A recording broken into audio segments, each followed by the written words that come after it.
Dövüşse dövüş devam ediyor. Kavga ise her yerde devam ediyor.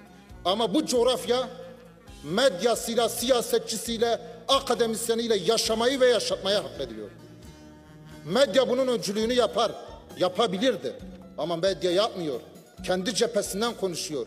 Bulunduğu pozisyondan konuşuyor. Medya bütünleştirebilirdi.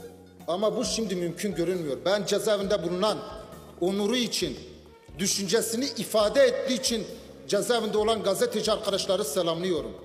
Başta da belirttim. 50.000 yasara çıkarsanız söyleyeceğimiz sözü her yerde söyleriz.